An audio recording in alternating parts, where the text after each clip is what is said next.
I'm Mike. I'm Bob. You're Inside Tennis with the Cause. What tennis fan does not remember the 1991 U.S. Open epic match between Jimmy Connors and Aaron Krickstein? Well, here we are at St. Andrews Country Club with a rematch today. Stay with us for the exciting coverage. ESPN, they gave it to us on the 30-30. A nice reflection of a memorable match at the U.S. Open a quarter of a century ago, and it was revealed there was not a lot of conversation between you and Jimmy afterwards, but you put this thing together. You got a reunion match coming up with the great Jimmy Connors. What's that personally make you feel like, to put this back together, to make history again? I think it's amazing, really. When you think about that match and that loss, it was devastating at the time for me to lose that match, being a fourth round of the U.S. Open with an opportunity to get through further, and a tournament that I love to compete at. I didn't think at the time that it was ever going to be as famous as it did, that match. I mean, I knew it was a tough loss, and it was on his birthday, and it was Jimmy Connors, and it was on Labor Day, and all the things lined up. But of course, I didn't know that I be hearing about it for 25 years, and every rain delay they would be showing it more than any match in history. That's when you pray for sunny 2 weeks at the Open, don't you? I did for a while, but then I became to kind of accept it and actually like it, knowing that people who didn't watch me play, and I could show my kids as well. So for me, the history of that match, and not really speaking to Jimmy for so many years after, and to be able to pull this off at the St. Andrews Country Club, at the club where I work at, and to be able to pull this together for our membership and kind of put closure to the whole thing before Jimmy kind of swims off into the sunset, and he can play one more match against me. It's pretty unique and pretty special for me to be able to be back on the court with a legend like Jimmy. I'm frankly honored, and it's a humbling thing for me, playing with someone of his caliber, and to be able to do it on my home court is great. This esoteric South Florida gem, offering distinguished Emerald Club of the World eminence, upscaled luxury homes, world-class golf and tennis, award-winning dining, aquatic center, state-of-the-art fitness center, and full-service spa, was going to be the setting of a tennis history-making day. The venue was buzzing with excitement and hospitality, as the family at St. Andrews Country Club was energized to have this marquee replay on its revered grounds. Family continued to be the theme as Aaron's daughter Jade opened the sporting extravaganza singing the national anthem.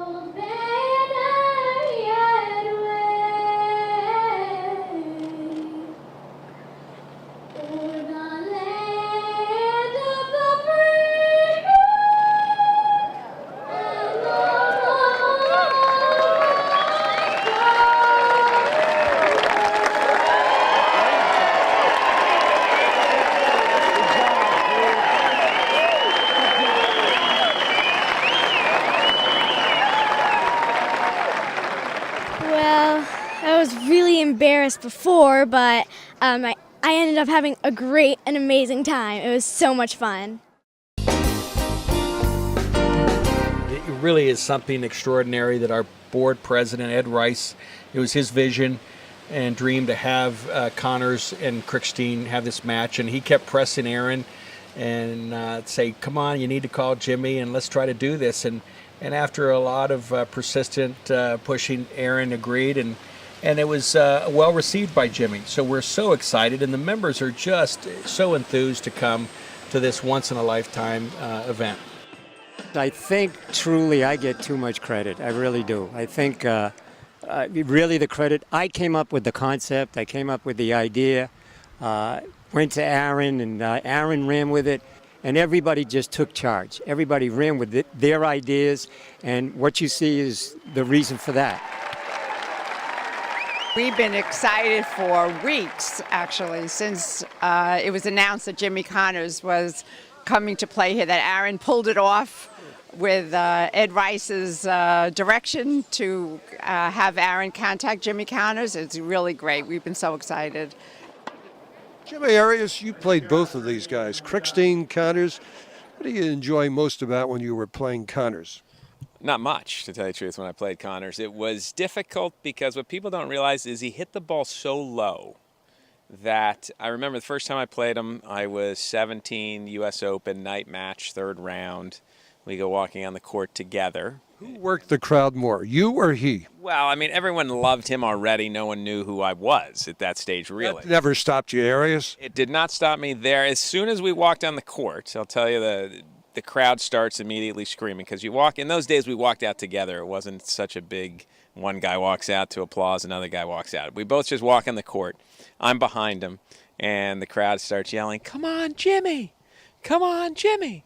And I knew it wasn't for me, but I'm saying, "Okay, I'll try." And the crowd actually started yelling, "Not you!"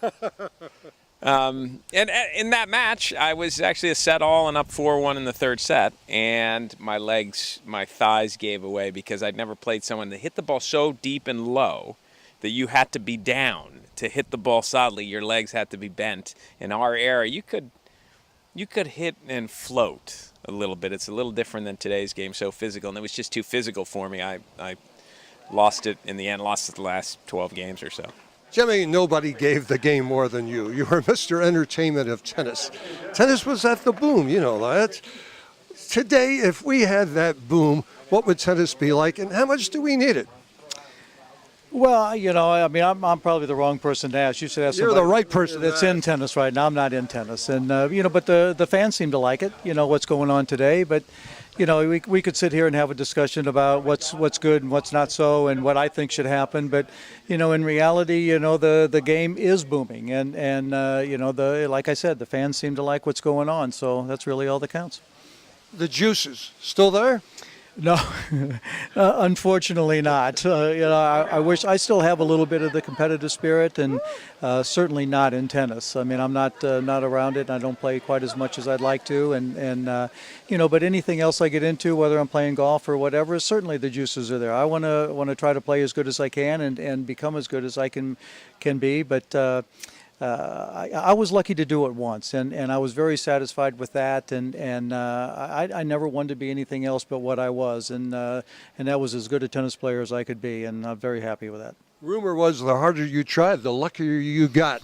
I'll agree with that. Good to see you. That's the truth too. It is. Good Thank to see you, you, sir. Always Good a to see pleasure. you. Thank you. The match was full of masterful ball striking on both sides of the net. As host pro Krickstein evinced the audience why he had wins over a half dozen former world #1 professionals with his relaxed, rhythmic, effortless strokes.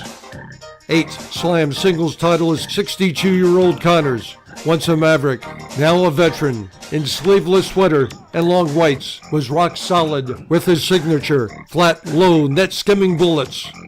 There was an added feeling of history being made as the grateful fans realized that this was going to be Jimbo's final public tennis exhibition.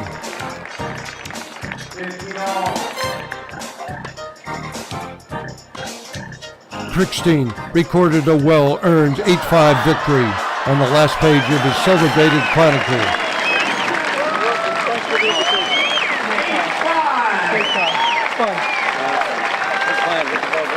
More reunions were established as 1991 U.S. Open chair umpire David Littlefield surprised Connors as he was reintroduced to Jimmy, and they jokingly relived the stormy player-umpire relationship of the U.S. Open blockbuster. Very happy to be here and just be a part of a legendary reunion after 24 years. It was a great legendary match, and I'll remember it forever. Tennis fans, always great to spend some time at St. Andrews Country Club. Hope that you enjoyed the action. Plan to be with us again, but until then, remember, in tennis scoring, love means nothing, but love of the game means everything. Keep alive your love of the game. Love you, tennis fans, and we'll see you again soon.